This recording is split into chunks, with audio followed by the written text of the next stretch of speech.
Ich habe ein ganz großes Urvertrauen in mich, dass ich unterwegs mich anpasse an das, was passiert, auch an die Belastung, ans Fahrradfahren, ein Urvertrauen darin, dass ich realistische Entscheidungen treffen kann und auch meine Ängste und meine Zweifel managen kann, dass ich Pause machen kann, wenn ich Pause brauche, dass ich schlafen kann, wenn ich Schlaf brauche, dass ich essen kann, wenn ich Essen brauche, dass ich alles das habe, was ich brauche, um vorwärts zu kommen.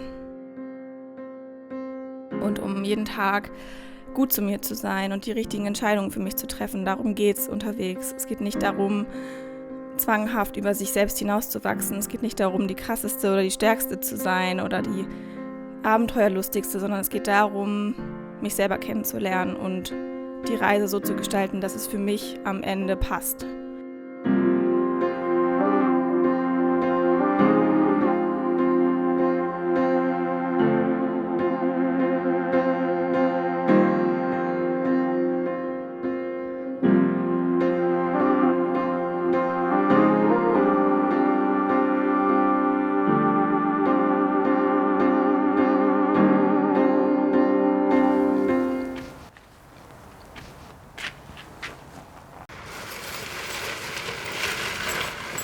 Für mich kam die Idee, ans Nordkap zu fahren, ungefähr ein Jahr vorher. Ich wusste, dass ich neben dem Beruf und dem Studienabschluss nicht mehr so viel Zeit haben werde und deswegen habe ich mir ein Ziel gesucht, das ich in ein paar Wochen erreichen kann. Es gibt so einen Ort irgendwo in Schleswig-Holstein, der heißt Freiheit. Ich glaube, da schlafe ich morgen. 150 Kilometer von Hamburg.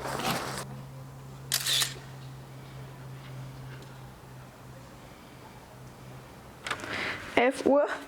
Abfahrt. Ich bin zwar noch nicht ready, aber ich fahre jetzt trotzdem los. Ich hoffe, es wird irgendwann leichter unterwegs.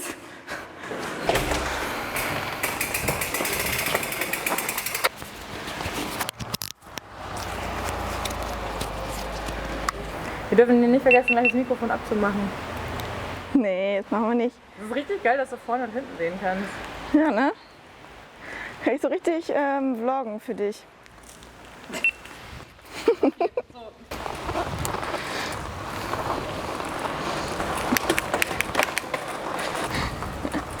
Scheiße.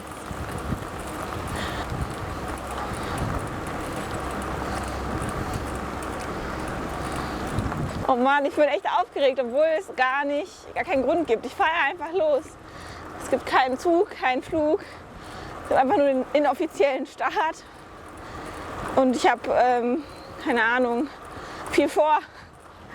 Heute Morgen beim Bäcker hat er gefragt, ob ich noch arbeiten muss heute. Und ich habe nur gesagt, nee, ich mache heute eine Radtour.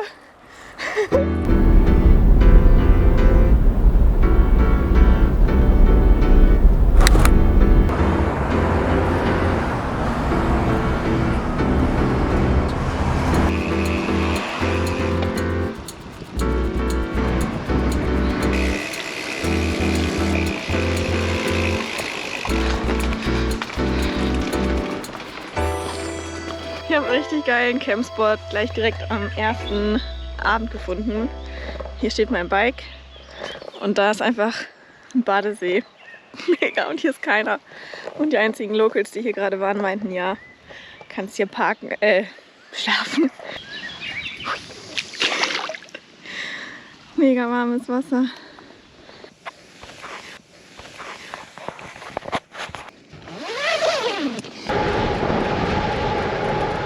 Tag 2, bin keine halbe Stunde unterwegs, auf dem Weg nach Flensburg und jetzt ist meine Kette gerissen. Vorhin ist sie erst kurz abgesprungen und jetzt ist sie durch.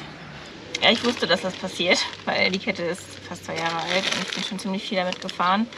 Deswegen habe ich ein Kettenschloss und eine neue Kette dabei. Aber ja, keine Ahnung, wie das funktioniert, habe ich noch nie gemacht. Mal gucken, es gibt ja Videos im Internet. Ich habe leider keinen Kettennieter dabei. Kann meine Kette nicht kürzen. Ja, muss jetzt deswegen irgendwie gucken, dass ich zu einem Fahrradladen komme, der mir die Kette kürzen kann, bevor ich sie drauf mache. Alles klar.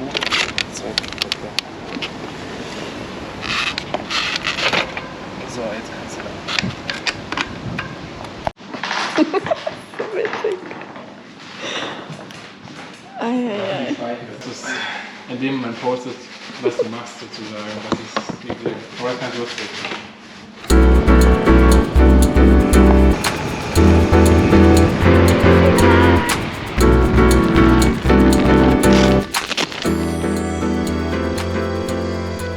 Ich habe heute Nacht auf dem Campingplatz geschlafen, aber es war voll cool, dass das alles geklappt hat mit der Kassette. Das wäre richtig doof gewesen, wäre das irgendwann später passiert. Deswegen war es eigentlich richtig gut, dass das gestern passiert ist. Und habe jetzt 300 Kilometer bis zur Fähre. Packe jetzt ein, ziehe mich um, frühstücke. Dann fahre ich los.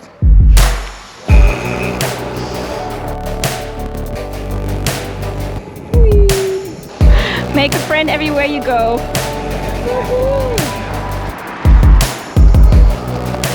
I've never done this with 2 people. I don't know if this works. My arm is not long enough.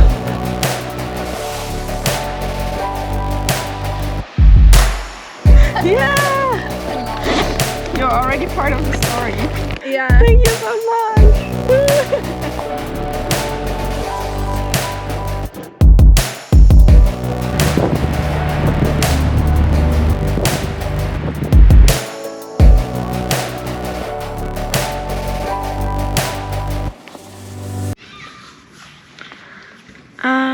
So, heute war nicht so ein krasser Tag, also irgendwie der erste Tag in Norwegen.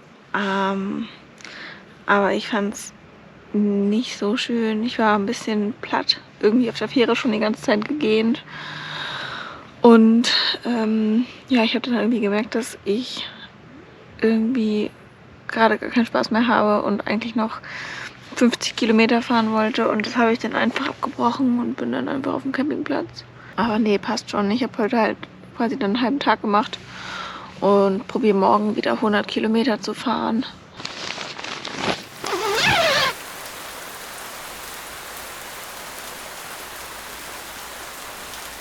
Tag 2 in Norwegen und es regnet natürlich. Aber ich habe den Arsch hochbekommen und bin losgefahren und freue mich voll, unterwegs zu sein. Bin jetzt schon einmal nass. Die Hose ist auf jeden Fall nass. Die Füße werden auch langsam nass. Ich höre Podcast und fahre einfach voll langsam auch. Komme kaum vorwärts, weil ich mache jetzt gerade viel Gravel. Ich stehe jetzt hier an der Bushaltestelle, packe kurz die GoPro weg und dann rolle ich weiter. Gucken, wie weit ich komme.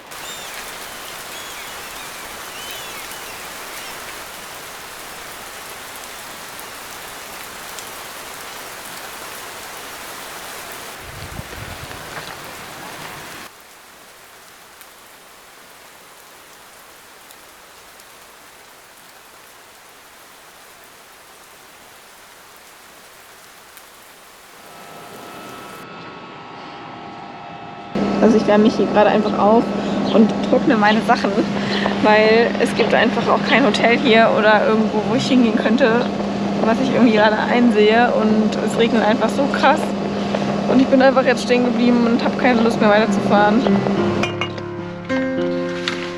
Ich bin jetzt hier in einer Bushaltestelle. Es regnet wieder und deswegen bleibe ich einfach hier. Gucken, ob das jemand merkt. Most creepy camp spot ever.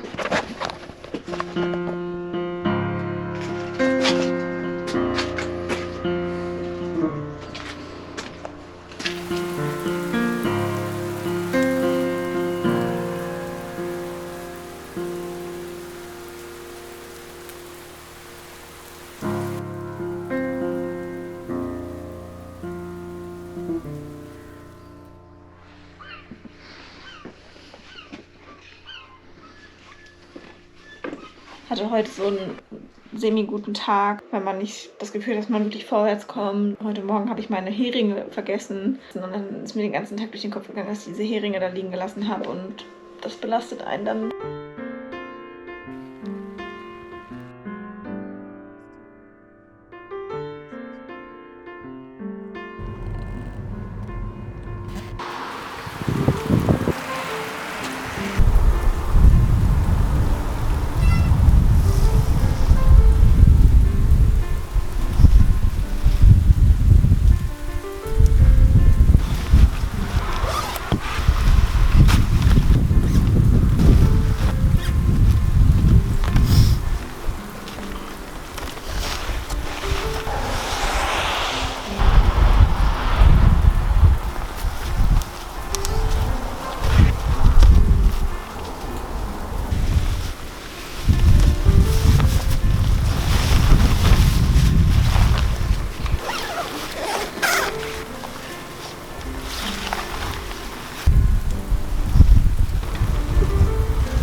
gestern Abend erst um 10 Uhr angekommen in Stavanger und fahre jetzt wieder mit der Fähre. Und dann habe ich 5 Stunden so einen Sessel gebucht, wo ich schlafen kann, weil ich letzte Nacht nur 4 Stunden hatte. Ich schiebe gerade den schlimmsten Berg hoch der Reise bisher. Es regnet in Strömen und ja, alles, um zu einer Person zu kommen, die ich noch nie gesehen habe. Ein Freund von einer Freundin, der mich aufnehmen wollte jetzt für eine oder hoffentlich auch 2 Nächte. Ja, es hat aufgehört zu regnen. Deswegen fahre ich jetzt schnell los hier aus Bergen und nutze die Regenpause. Hoffentlich lügt die Wetter-App nicht. Meine Schminke schmeiße ich jetzt übrigens auch weg.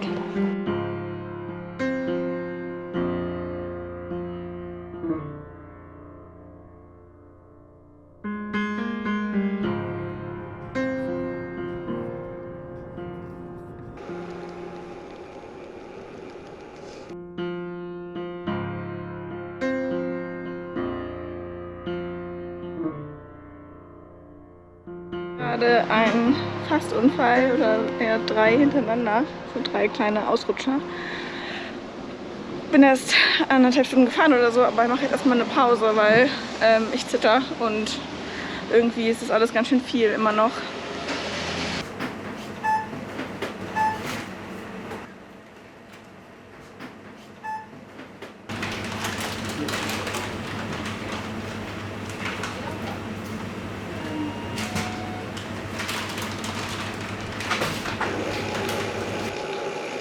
Auch keinen Bock auf Regen. Ja, es ist irgendwie anstrengend geworden mit diesem Regen. Es ist jetzt schon wieder die, weiß ich nicht, was, wie vielte Nacht, die es regnen soll. Und also die vom Campingplatz hat mir jetzt angeboten, hier zu bleiben unter deren Gartenlaube quasi. Macht halt einfach keinen Spaß, wenn immer so der Himmel grau ist und die Regenwolken drohen. Und es ist auch ganz schön windig. Ich bin schon ziemlich kaputt gerade und merke halt, dass die Energie langsam schleichend immer weiter nachlässt und ich halt gucken muss, dass ich die Speicher auch wieder auffülle zwischendurch. Ich habe jetzt erstmal Instagram gelöscht, kann da gerade auch nicht auf alle Nachrichten immer eingehen. Das ist einfach viel zu viel gerade geworden. Ich will jetzt ein bisschen mehr wieder für mich Zeit haben. Ich baue jetzt hier mein Zelt auf und dann koche ich mir eine Runde Nudeln, gehe duschen und dann ja, passt das schon alles.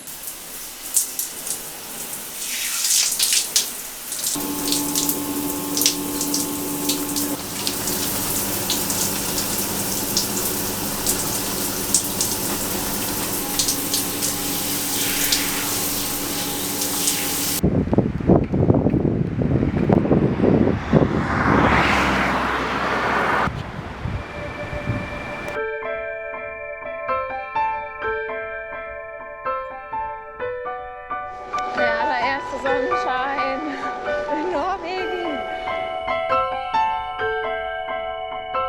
Und hier ist ein riesen Regenbogen. Ich habe einen ganz starken Drang danach, zu entdecken und draußen zu sein und vorwärts zu kommen. Und all diese Dinge kann ich mit dem Rad verbinden. Ich habe, glaube ich, noch nie so was Schönes gesehen.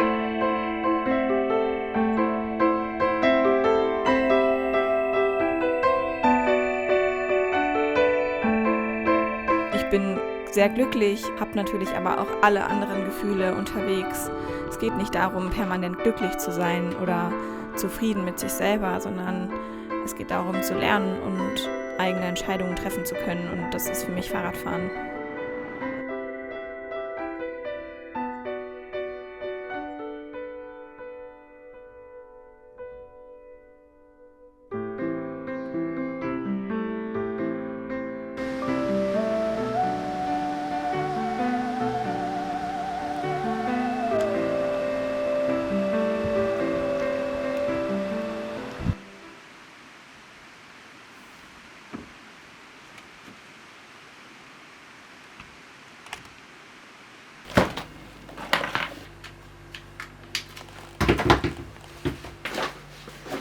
Ich habe das voll oft, dass die Leute, wenn die fragen dann immer so, ja, wie viele Kilometer fährst du denn am Tag?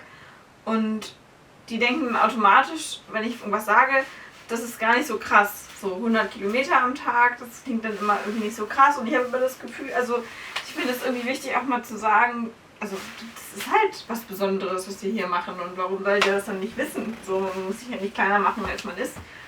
Also ich finde es nichts, was man verheimlichen sollte. Oder keine Ahnung. Auch Frauen können Abenteuergeschichten schreiben.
Es ist Montag, kurz nach 6 und gleich geht's über die Fähre, über den Polarkreis. Wupp, wupp.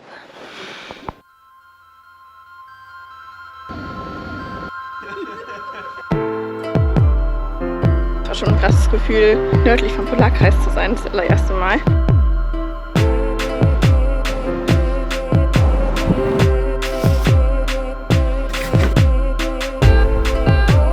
Von 9 bis 9 ist gerade das Motto.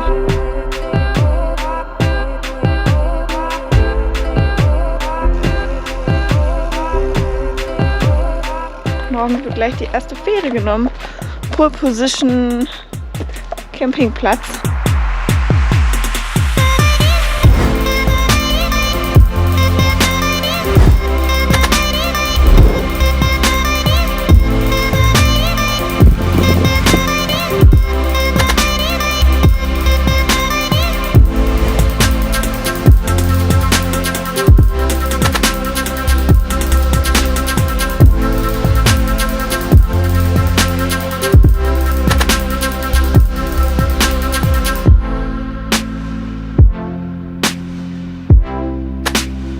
Meine Tage bekommen. Renne die ganze Zeit nur aufs Klo. Ja, mittlerweile alles weh, auch meine Füße und mein Schritt. Ich bin ganz schön am Schwitzen heute. Es sind ungefähr 160 Kilometer und ich glaube der 6. Tag in Folge mit so vielen Stunden und so vielen Kilometern Radfahren. Der Tobi, den hänge ich regelmäßig ab. Der kommt dann immer wieder hinterher.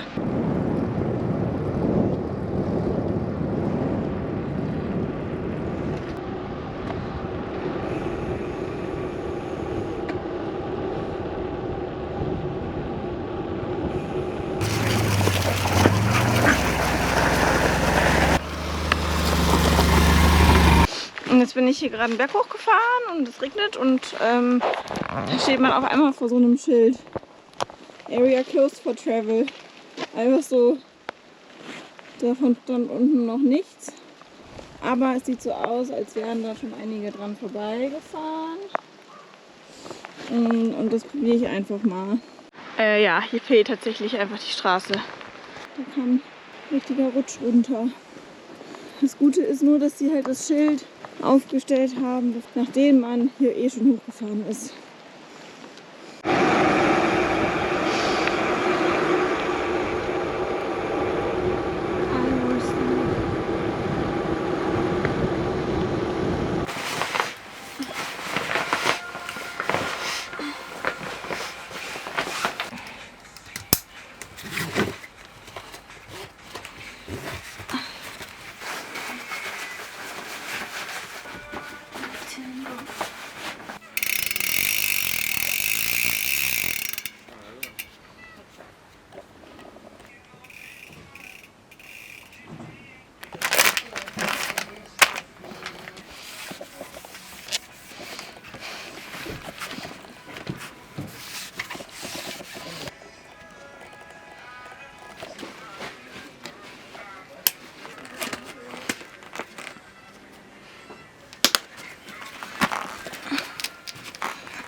das Ding drauf. Heute fahren wir zum Nordkap und dann machen wir uns langsam auf den Rückweg, weil wir in Rosenlund gehen wir auf ein Konzert von Sissel und dann machen wir uns langsam auf den Heimweg. Gute Fahrt wünsche ich Ihnen und rücksichtsvolle Autofahrer. Ja, danke. Die sind zum Glück sehr, sehr rücksichtsvoll hier. Das ist eine Jungfrau, ja. Ja, so fit will ich in dem Alter auch noch sein. Das werden Sie sein. Wenn Sie so weitermachen, werden Sie das sein. Sicherlich. Brauchte auch Gott sei Dank nicht lange zu überreden. Ach. Ich habe nur gesagt, Mama, ich möchte so gern sehen und ich weiß nicht, ob ich es sonst noch mal schaffe. Na, gute Fahrt. Dankeschön. Eine gute Fahren Zeit. Sie schön vorsichtig. Danke sehr, danke.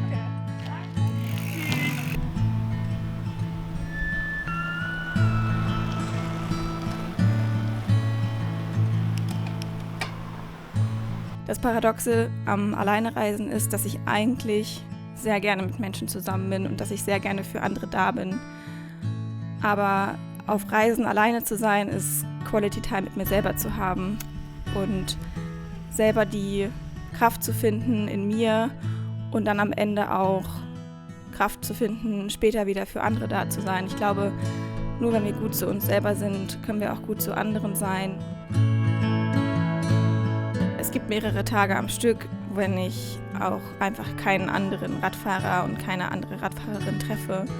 Und umso intensiver sind dann die Begegnungen an den Tagen, wo ich mehrere Leute treffe. Und ganz oft bekomme ich Gänsehaut, wenn ich auf der Straße andere Radreisende treffe oder sehe. Und ein kleines Lächeln oder sich zuzuwinken reicht schon, um mich mega glücklich zu machen. Und das sind voll die schönen kleinen Momente, von denen man dann oft den ganzen Tag sehr beflügelt ist.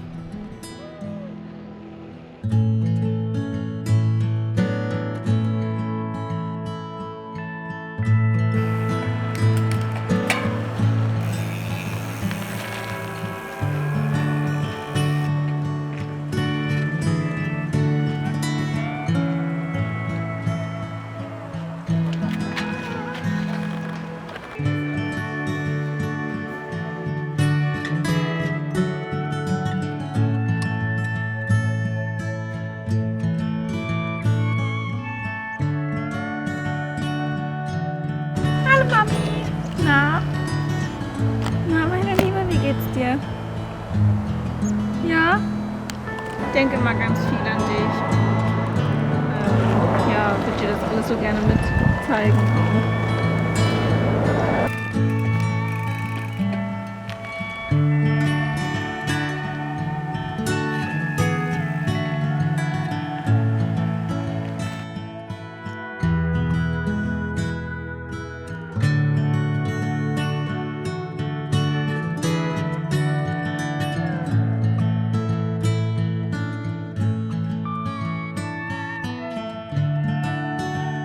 200 Kilometer bis zum Nordkap. Fast geschafft, heute noch mal ein langer Tag. Und dann, ja, sind wir irgendwie angekommen, keine Ahnung. Ist irgendwie noch, ich weiß nicht, ob ich das schon so richtig checke. Ich habe mich jetzt schon so daran gewöhnt, jeden Tag Fahrrad zu fahren. Ja. Verrückt, verrückt. We got through glaciers, through coastlines by the afternoon, and rivers cut through the gorge, and the water's clean and the water's smooth. See, I've been trying to move along, consumed to keeping strong for far too long, when all I had to do was rest my head and rest my heart. Ich bin jetzt irgendwo zwischen, mega müde und ich will jetzt einfach nur noch schnell ballern und ankommen. Oder doch chillen und noch ein bisschen länger fahren, aber es ist eigentlich irgendwie, ja, es ist fast geschafft.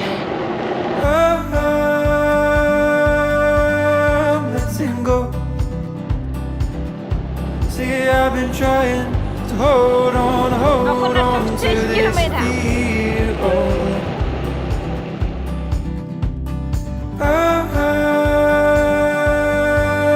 Letting go. See, I've been trying to hold on to this fear all alone. And it doesn't feel right anymore. Are they whales? Yes, yes.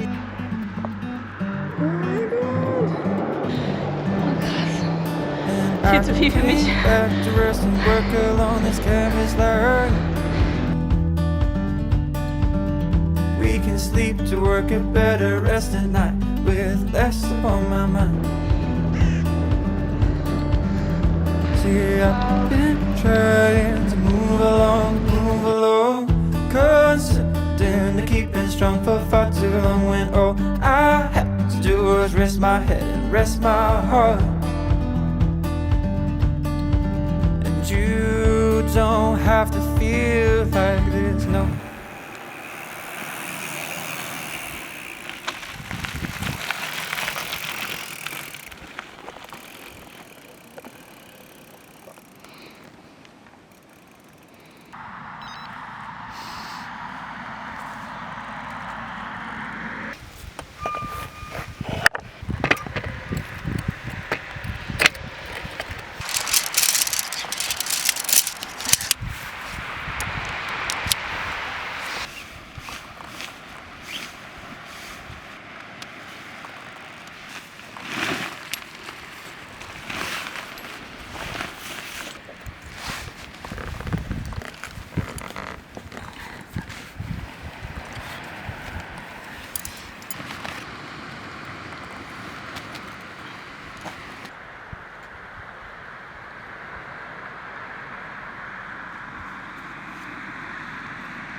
Letzter Tag, letzter Morgen, auf dem Fahrrad zumindest. Jetzt geht es gleich durch den Tunnel, von dem es übel viele Geschichten gibt. Und 200 Meter unter Meeresspiegel geht's runter. Ja, mal gucken. Shit. Jetzt regnet es nochmal, genau vorm Tunnel, wo es echt kalt drin sein soll. Aber da vorne ist es schon. Wer schneller fährt, wird weniger nass. Scheiße.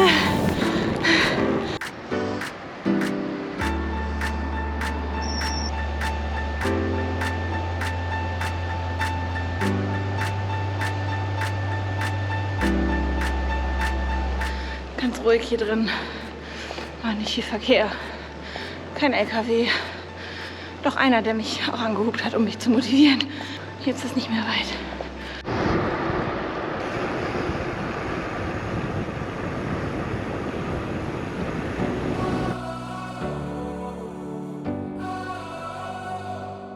Es gibt nicht nur Scheitern oder Gewinnen, es ist so viel dazwischen. In dem Moment, wo man losfährt, hat man schon gewonnen. In dem Moment, wo man unterwegs ist, hat man schon erlebt. Es kommt halt keiner und sagt dir, das ist genau das Richtige für dich. Du bestimmst selber, was das Richtige für dich ist.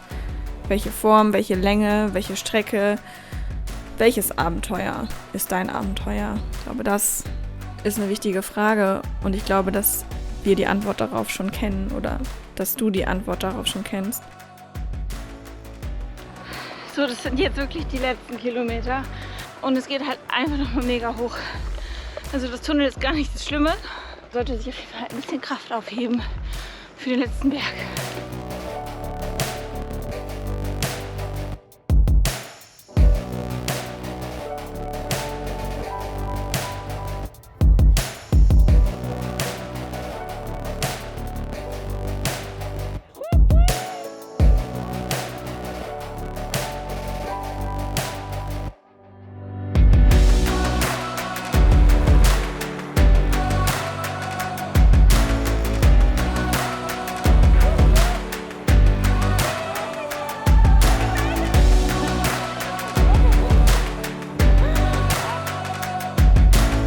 Es ist wunderschön anzukommen, es ist wunderschön da zu sein, es ist wunderschön, das erreicht zu haben, was ich mir in den Kopf gesetzt habe. Und gleichzeitig bedeutet das auch, dass meine Reise jetzt zu Ende ist, dass ich jetzt zurück muss ins normale Leben. Was soll das überhaupt heißen? Normales Leben. Ich habe eine Form gefunden, jeden Tag glücklich zu sein. Warum sollte ich jetzt aufhören? Warum sollte ich jetzt ankommen?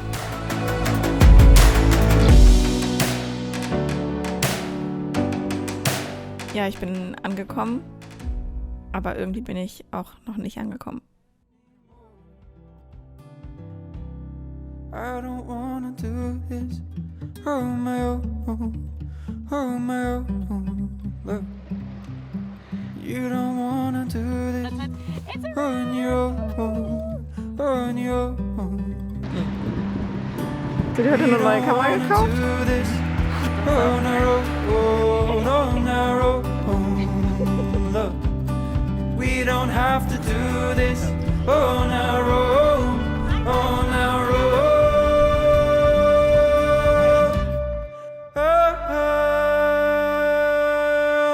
Letting go. See, I've been trying to hold on to this fear all along. Genau. Also